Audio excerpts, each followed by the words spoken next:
Hello everyone, welcome back to another video. Today I will show you how to use Quora for affiliate marketing. So for this, first of all, what to do? You will have to just open the Quora application. So from here you will see the interface of Quora. This is the application where you can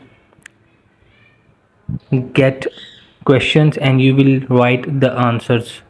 So what to do for affiliate marketing of Quora? You will just give them answers to their questions and many times. So how much you give them answers, so on this basis, on the answer basis, you will have to affiliate marketing on Quora. So this is the main.